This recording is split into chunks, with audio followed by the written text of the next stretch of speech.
Hello મિત્રો, આજે આપણે જે છે એ પોલીસમાં એક ભરતી આવેલી છે પીએસઆઈની મોટર ટ્રાન્સપોર્ટ કરીને જે પોસ્ટ છે. તો જે વિદ્યાર્થી મિત્રો આમાં એજ્યુકેશન છે એ પણ તમને જણાવી દઈશ આગળ. પરીક્ષા પદ્ધતિ, કોણ ફોર્મ ભરી શકે એ બધી માહિતી તમને સંપૂર્ણ જણાવી દઈશ. પહેલા તો આની છેલ્લી તારીખ તમને જણાવી દઉં, 29/1/2026 ની છેલ્લી તારીખ છે રાતના 12 વાગ્યા સુધી. અને ઓજસમાં અત્યારે ફોર્મ ભરવાના શરૂ છે. એટલે જે વિદ્યાર્થી મિત્રો ફોર્મ ભરવા માંગતા હોય એ વહેલી તકે ફોર્મ ભરી દે. અને જે વિદ્યાર્થી મિત્રોને એજ્યુકેશન ન લાગુ પડતું હોય, તમારા મિત્રો કોઈ હોય તો તેને પણ આ વિડીયો શેર કરવો, જેથી કરીને તેને પણ સારી એવી પીએસઆઈની પોસ્ટ મળી જાય. અહીંયા તમને પહેલા જગ્યા જણાવી દઉં, કુલ 35 જેટલી જગ્યાઓ છે. Police sub inspector motor transport કરીને આ પોસ્ટનું નામ છે. જગ્યામાં વધઘટ થઈ શકે છે. અહીંયા તમે જોઈ અલગ અલગ કેટેગરીમાં કેટલી જગ્યાઓ છે, એટલે તમને ખ્યાલ આવે. ટોટલ 35 જેટલી જગ્યાઓ છે. અહીંયા બીજી વય મર્યાદા તમને જણાવી દઉં, 35 વર્ષથી વધુ ન હોવું જોઈએ. પણ અનામત મુજબ જે આપણે છૂટછાટ છે એ બધી અહીંયા તમને મળવા પાત્ર છે. પુરુષ માટે જે હોય છે અથવા કેટેગરી વાઇઝ જે છે અનામત મળતું હોય છે તે બધી અહીંયા મળવા પાત્ર છે. તો શૈક્ષણિક લાયકાત ખાસ કરીને જે વિદ્યાર્થી મિત્રો ફોર્મ ભરવા માંગે છે એને જણાવી દઉં, ઓટોમોબાઈલ એન્જિનિયરિંગ કરેલું હોવું જોઈએ, બેચલર ડિગ્રી. એટલે ટૂંકમાં બેચલર ડિગ્રી જે હોય છે તે ઓટોમોબાઈલ એન્જિનિયરિંગમાં કરેલું હોવું જોઈએ, અથવા મિકેનિકલ એન્જિનિયરિંગ, આ બેમાંથી કોઈ પણ ડિગ્રી તમે કરેલી હોય તો તે બધા વિદ્યાર્થી મિત્રો ફોર્મ ભરી શકે છે. તો ખાસ કરીને જે તમારા મિત્રો હોય એને પણ વિડીયો શેર કરો, અને તમે આ વિડીયો જોતા હોય તો આની પર સંપૂર્ણ માહિતી તમારે જોઈ લેવી, જેથી કરીને તમને ફોર્મ ભરવાનો ખ્યાલ આવે, અથવા કયા કયા વિદ્યાર્થી મિત્રો ફોર્મ ભરી શકે છે તેના વિશે પણ ખ્યાલ આવશે. બીજી અહીંયા બેઝિક માહિતી બધી આપેલી છે, બધી ઈડબ્લ્યુએસસી, એસસીબીસી ની બધી માહિતી, ફોર્મ ક્યારે જે છે એની માહિતી, તમારે કઈ રીતના જે તમારું સર્ટિફિકેટ હોય એ છેલ્લા 3 વર્ષનું હોવું જરૂરી છે. બીજું કઈ શૈક્ષણિક શારીરિક ધોરણો આપેલા છે. તો ખાસ કરીને આ એક ધ્યાનમાં રાખવું, જો આ તમારે લાગુ પડતું હોય તો તમારે ફોર્મ ભરવું, બાકી તમારે ન ભરવું. જેમ કે અહીંયા તમે જોઈ શકો, મૂળ ગુજરાતના અનુસૂચિત જનજાતિના ઉમેદવારો માટે 162 સેન્ટીમીટર ઊંચાઈ હોવી જોઈએ મિનિમમ.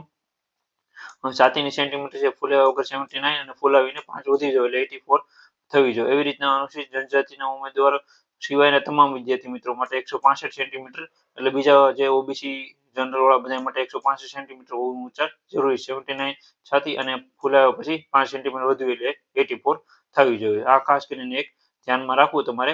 મહિલા ઉમેદવારો માટે જે છે ઊંચાઈ ખાસ કરીને 150 સેન્ટીમીટર અને 155 સેન્ટીમીટર. બાકી બધા વિદ્યાર્થી મિત્રો એસટી સિવાયના 150 સેન્ટીમીટર છે, અને બાકી બધા વિદ્યાર્થી મિત્રોને 155 સેન્ટીમીટર ઊંચાઈ હોવી જોઈએ મહિલાઓ માટે. ખાસ કરીને તમારે ધ્યાનમાં રાખવું.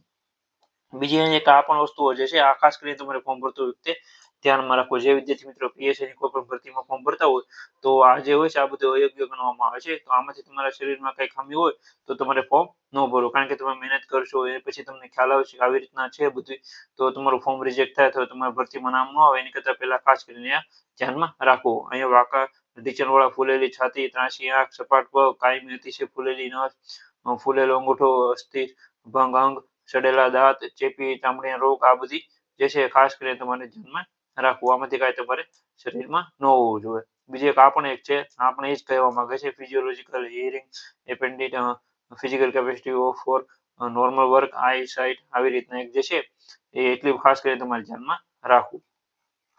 બીજી પરીક્ષા પદ્ધતિ તમને જણાવી દઉં, ફી પણ આગળ તમને જણાવી દઈશ.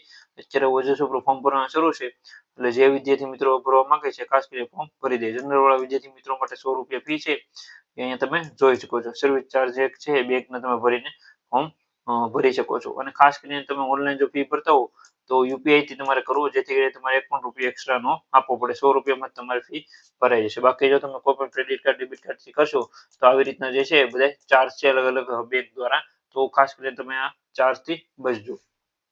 ફી ફક્ત ઓનલાઈન જ ભરવાની છે, ખાસ કરીને ધ્યાન રાખજો. પોસ્ટ ઓફિસ કે બેંકમાં ચલણ કે રોકડેથી ફી ભરવામાં આવતી નથી. એટલે ખાસ કરીને તમે વિદ્યાર્થી મિત્રો આવી રીતના ન ભરતા, ઓનલાઈન ભરવાની છે. અને જે છે એ તમારે ખાસ કરીને યુપીઆઈ થી ભરી દે, ઓનલાઈન મોબાઈલ નંબર ઉપરથી. હવે અહીંયા પરીક્ષા પદ્ધતિ પણ આપેલી છે, તો એ ખાસ કરીને ધ્યાનમાં રાખજો. એક જ પરીક્ષા છે, 2 પાર્ટમાં લેવાય છે. 2 પાર્ટમાં એટલે પેપર એક જ હોય છે, પણ પાર્ટ 2 અલગ અલગ છે. પાર્ટ એ છે એ તાર્કિક કસોટી આપેલી છે 30 ગુણનું, ગાણિતિક કસોટી એટલે ગણિત આપેલું છે 30 ગુણનું, ભારતનું બંધારણ, વર્તમાન પ્રવાહ, ગુજરાતી અને અંગ્રેજી કોમ્પ્રિહેન્શન 30 માર્કનું. આવી રીતના ટોટલ 90 માર્કનું છે. પાર્ટ બી માં સંબંધિત વિષય આપેલા છે, એ 120 માર્કનું છે, એટલે જે ઓટોમોબાઈલ અને મિકેનિકલ એન્જિનિયરના પ્રશ્નોમાં પૂછાશે. આવી રીતના જે છે એ ટોટલ 210 માર્કનું પેપર હોય છે, 3 કલાકનો સમયગાળો છે, એટલે 40% મિનિમમ તમારે લાવવા જરૂરી છે બંને પાર્ટમાં. આવી રીતના જે છે એ પરીક્ષા પદ્ધતિ હતી, એ પણ તમને ખ્યાલ આવી ગયો છે. તો આવી રીતના એક આ ભરતી ચાલુ છે. તો જે તમારા વિદ્યાર્થી મિત્રો છે એને ખાસ કરીને શેર કરજો. 29 તારીખ છેલ્લી છે, છેલ્લા 2 થી 3 દિવસ બાકી છે. એ વિદ્યાર્થી મિત્રો ફોર્મ ભરી દે. પ્રોસેસ ઉપર ફોર્મ ભરવાનું શરૂ છે.